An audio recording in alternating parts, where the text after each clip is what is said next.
Science tomorrow, science forever. Good afternoon, world! Good afternoon, Earthlings! We are the Light Bulb, your favorite scientists of today, tomorrow, and forever. For today's Light Bulb forecast, we are tuned again to broadcast about the spinal cord and the spinal nerves. The spinal cord is connected to the brain, and did you know, Jacqueline? The spinal cord is about the diameter of a human finger. Imagine that, Jacqueline. It's just the same as the size of our fingers. From the brain, the spinal cord descends down the middle of the back and is surrounded and protected by the bony vertebral column. The spinal cord is surrounded by a clear fluid called the cerebrospinal fluid, or the CSF, that acts as a cushion to protect the delicate nerve tissues against damage from banging against the inside of the vertebra. So if I look at my fingers, the size of our spinal cord is as long as this. Wow, the nervous system sure is really awesome to study about. Anyway, for further information about the spinal cord, here are our dear scientists live reporting in Line 1 stage, Miss Ana Alcacid, Miss Ivy Bawalan, Miss Caressa Barwell, and Miss Cristina Samiano. Thank you, Mrs. Mina. Spinal cord. The anatomy of spinal cord itself consists of millions of nerve fibers which transmit electrical information to and from the limbs, trunk, and organs of the body, back to and from the brain. The nerves which exist in the spinal cord in the upper section, the neck control breathing, and the arms.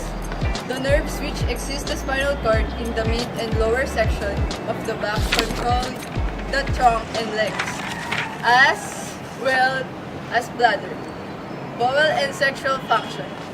The nerves which carry information from the brain to muscles are called motor neurons. The nerves which carry information from the body back to the brain are called sensory neurons. Sensory neurons carry information to the brain about skin temperature, touch, pain, and joint position.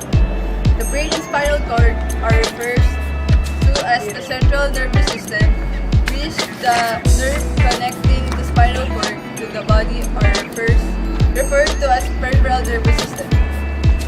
Runs through the vertebral canal, extends from foramen magnum to second lumbar vertebra. The four regions, cervical, thoracic, lumbar, sacral, coccyx, gives rise to 31 pairs of spinal nerves. All are mixed nerves, not uniform in diameter. Cervical enlargement supplies upper limbs. Lumbar enlargement supplies lower limbs. Conus medullaris, tapered inferior and ends between L1 and L2. Cauda equina, origin of spinal nerves extending inferiorly from conus medullaris. Meninges, connective tissue membranes. Dura mater, outermost layer, continues with epineurium of the spinal nerves. Arachnoid matter, thin and wispy. Pyomatter, bound tightly to surface, forms the phylum terminal. Anchors spinal cord to coccyx, forms the denticulate ligaments that attach the spinal cord to the dura. Spaces, epidural, external to the dura. Anesthetics injected here. Fat fill, subdural space, serous fluid.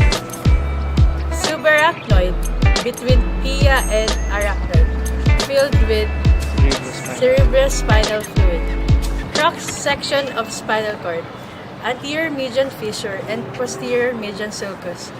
Deep clefts partially separating left and right half. Gray matter, neuron cell bodies, dendrites, axons, divided into horns, posterior horn, anterior horn, lateral horn. White matter, myelinated axons divided into 3 columns, ventral, dorsal, and lateral. Each of these divided into sensory or motor tracts. Commissures, connections between left and right halves. Gray with central canal in the white. Roots, spinal nerves arise and rootlets then combine to form dorsal and ventral roots. Dorsal and ventral roots merge laterally and form the spinal nerve. Organization of spinal cord, gray matter. Recall, it is divided into horns, dorsal, lateral, and ventral. Dorsal half, sensory roots and ganglia. Ventral half, motor roots Based on the type of neurons or cell bodies located in each horn, it is specialized further into 4 regions. Somatic sensory or SS, these are the axons of somatic sensory neurons. Visceral sensory or VS, these are the neurons of visceral sensory neurons. Visceral motor or VM, these are the cell bodies of visceral motor neurons. And lastly, somatic motor or SM, these are the cell bodies of somatic motor neurons. The white matter in the spinal cord, these are divided into 3 funiculae or columns. These are the posterior, lateral, and anterior. This column contains 3 different types of fibers. They are ascend, descend, and trans. These fibers run into 3 directions. These are the ascending fibers. These are composed the sensory tracts. Descending fibers compose the motor tracts, and commissural or transverse fibers connects the opposite sides of cords. The white matter, it is a fiber tract generalizations.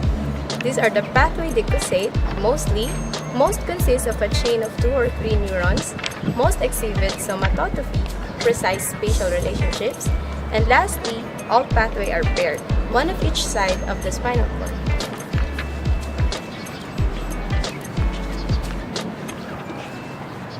Back to you, Mrs. Pina and Miss Pangan. What a beautiful presentation and discussion of the spinal cord, my dear co-scientists. I agree with that, Elaine. Next, we will see the different divisions of the spinal nerves. So, the spinal nerves are divided into 5 regions. Cervical spinal nerves emerge from C1 to C8.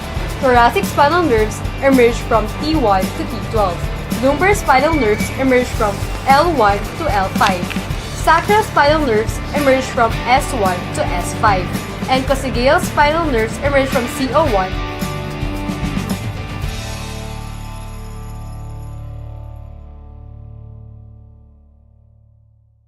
Now for my report about the cervical nerve.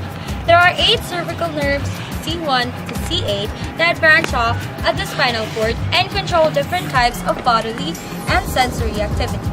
Each is named based on the lower cervical vertebra that it runs between.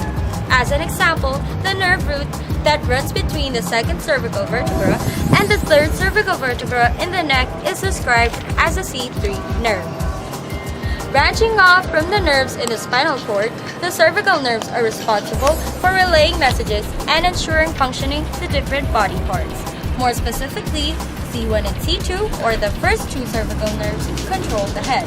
C3 and C4 help control the diaphragm, which is the sheet of muscle that stretches to the bottom of the rib cage and plays an important role in breathing and respiration. C5 controls upper body muscles like the deltoids, which form the rounded contours of the shoulders, and biceps, which allow flexion of the elbow and rotation of the forearm.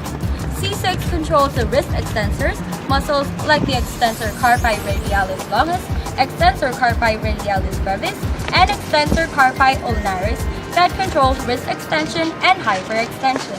And C6 also provides some innervation to the biceps.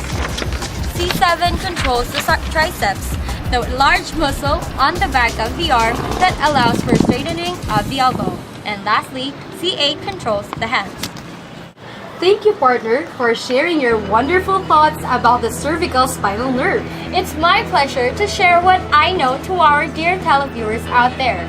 For the second region of the body, here is Mr. Jim Magloncho live in Line Stage 2. Thank you, my kind co-scientist.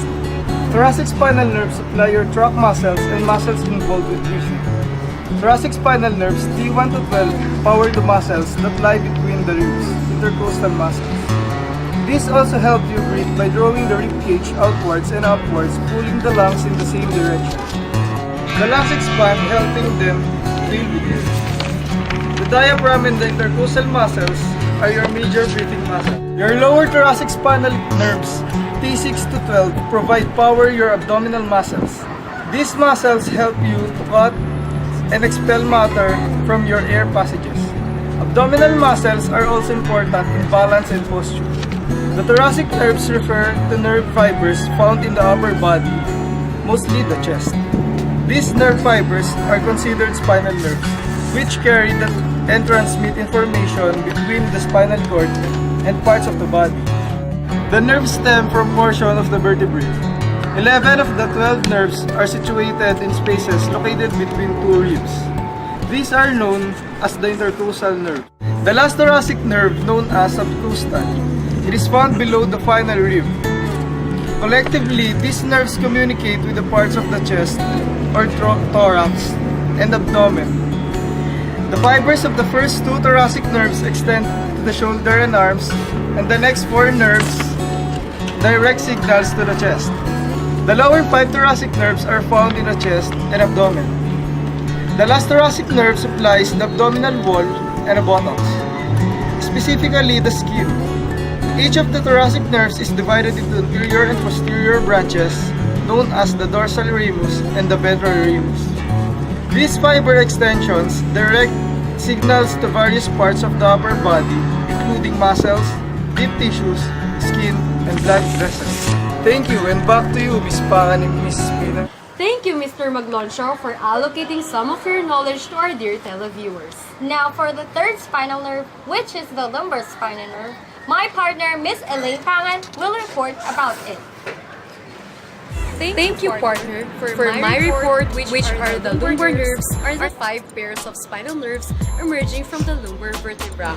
They are divided into posterior and anterior divisions. For the posterior division, the upper 3 spinal nerves give off branches to the skin. These pierce the aponeurosis of the latissimus dorsi at the lateral border of the erector spine muscles and descend across the posterior part of the iliac crest to the skin of the bottom. Some of their twigs running as far as the level of the greater trochanter. For the anterior divisions, the anterior divisions communicate with the sympathetic trunk. Near the origin of the divisions, they are joined by the gray rami, communicates from the lumbar ganglia of the sympathetic trunk. The first and second, and sometimes the third and fourth lumbar nerves are each connected with the lumbar part of the sympathetic trunk by a white ramus communicans.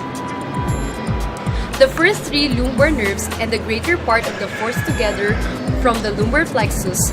The smaller part of the fourth joins with the fifth to form the lumbosacral trunk, which assists in the formation of the sacral plexus. The fourth nerve is named the nervus vercalis from the fact that it is subdivided between the 2 plexus. First lumbar nerve. L1 supplies many muscles, either directly or through nerves originating from L1. They may be innervated with L1 as single origin, or be innervated partly by L1 and partly by other spinal nerves. Second lumbar nerve, or also known as L2, supplies many muscles, either directly or through nerves originating from L2. They may be innervated with L2 as single origin, or be innervated partly by L2 and partly by other spinal nerve. The third lumbar nerve, L3, supplies many muscles either directly or through nerves originating from L3. They may be innervated with L3 as single origin, or be innervated partly by L3 and partly by other spinal nerves. For the fourth lumbar nerve, or which is known as the L4, supplies many muscles, either directly or through nerves originating from L4. They are not innervated with L4 as single origin, but partly by L4 and partly by other spinal nerves. For the fifth lumbar nerve, or also known as the L5, supplies many muscles, either directly or through nerves originating from L5. They are not innervated with L5 as single origin, but partly by L5 and partly by other spinal nerves. What a prestigious way of sharing your thoughts with us, my dear partner. Thank you, partner. For the fourth and last spinal nerves, which are the sacral and coccygeal spinal nerve, here is Mr. Jamie Ayala, live reporting in Line 3 stage. For the sacral spinal nerves, there are 5 pairs of sacral spinal nerves that exit through the sacral bone of the vertebra. Each pair exits through 2 foramina, one through the anterior sacral foramina and another through the posterior sacral foramina. There are 3 major nerve bundles in the sacral division. The first is the sciatic nerve, whose roots are the L4, L5, S1, S2, and S3. This nerve innervates the posterior, anterior, and lateral compartments of the muscles in the leg, as well as the soles of the feet. Next we have the posterior femoral cutaneous nerve that innervates the skin on the posterior surface of the thighs and legs, as well as the perineum. And finally, we have the pudendal nerve that innervates the skeletal muscle of the perineum, the external urethral sphincter, the external anal sphincter, and the levator ani, as well as the penis, clitoris, and the skin of the perineum. And finally, we have the coccygeal nerve, which consists of one pair of nerves. This nerve, along with the S4 and S5 nerve, makes up the coccygeal plexus, which serves for the sensation of the lower sacral and the coccyx region. We hope that you all got a bunch of knowledge about the spinal cord and spinal nerves. Thank you for tuning your channel to Lightbulb. For comments and suggestions, please log on to www.lightbulbchannelofficial.com.earth. And if you want to ask us some questions, please call us at 911-1234.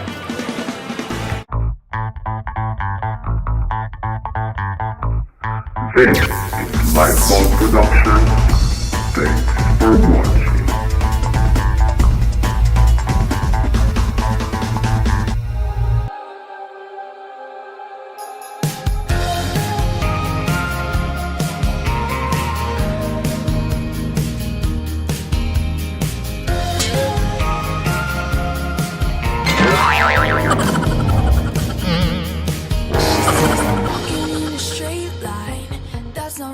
Her style.